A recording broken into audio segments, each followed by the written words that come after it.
Come with me and you'll be in a world of freezing cold wash truck creation. That was terrible. Remember a couple videos ago when I said don't put things off in your wash truck or your wash trailer, whatever you use? Don't like get done with the job at the end of the day and just throw things in there and organize it and say I'll get to this later. Yeah, I didn't follow that advice that day. Now I have a dryer vent clean out, and the last day I did dryer vent clean outs, actually, let me go up. A snowstorm hit right while I was in the middle of it. So when I got done with the dryer vent clean out, everything was soaked. I was soaked, frozen, everything was cold, and I literally just, look, that's what I did. I threw everything in here. And now I have to go do another dryer vent today, which, tell you a little story about how I screwed up big time with a customer and somehow still kept that customer. Now I have to go do that today at noon, 12:30, and everything is frozen. Let me tell you about this customer that I screwed over. Not really screwed over, but I made a big screw up and somehow still kept to this customer. So I scheduled 4 dryer vents for that day that I was doing dryer vents a week ago. I got to 3 of them because the snowstorm we were getting wasn't supposed to start until much later in the day. Well, so I thought.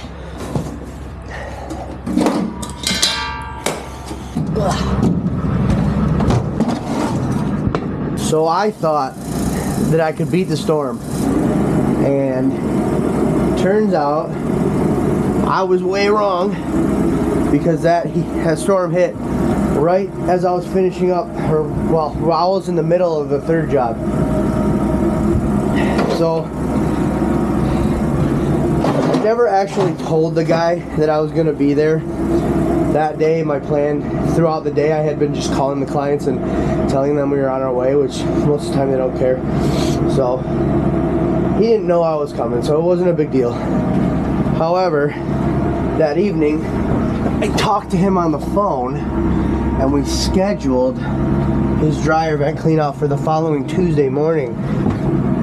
Well, that Tuesday morning rolled around and I completely forgot that I had scheduled the dryer vent cleaning with this gentleman.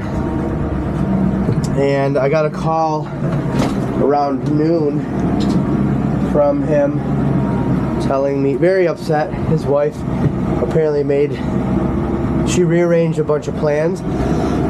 Alright, I'm gonna let this warm up a little bit.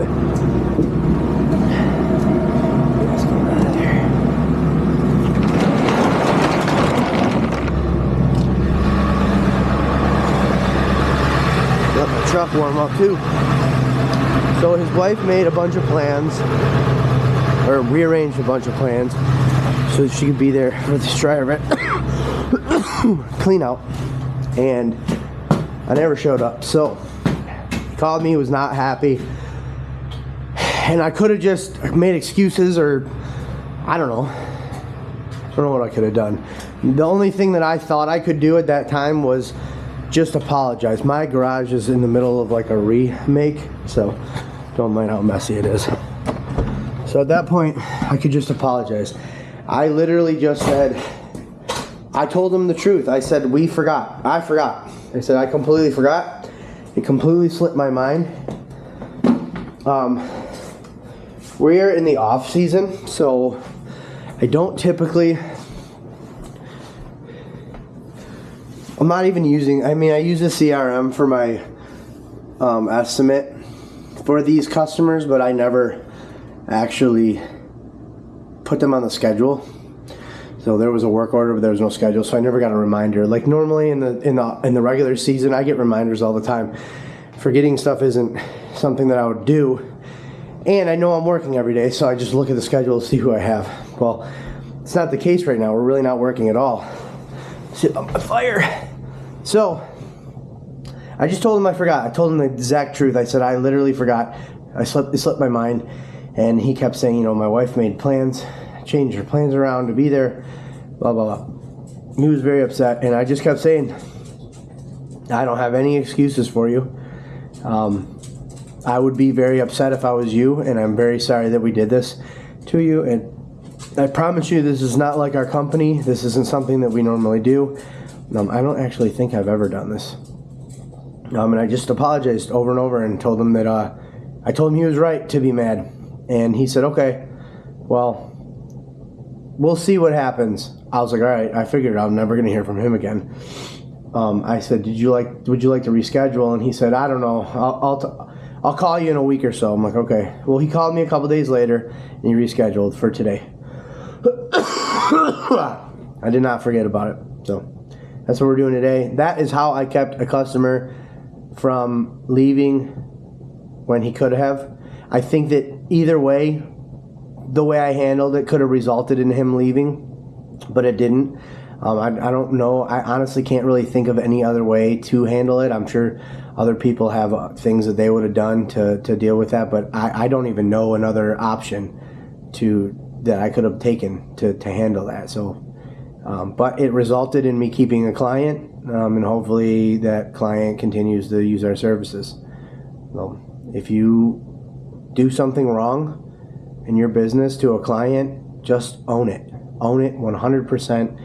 And allow that customer to feel that anger towards you and express it towards you, and don't try to make excuses and don't try to downplay it, and you might just keep a customer. And if you lose the customer, at least that customer cannot go and talk to people and tell people that you didn't own your mistake and that you tried to lie about it or you tried to cover it up. So that's my advice.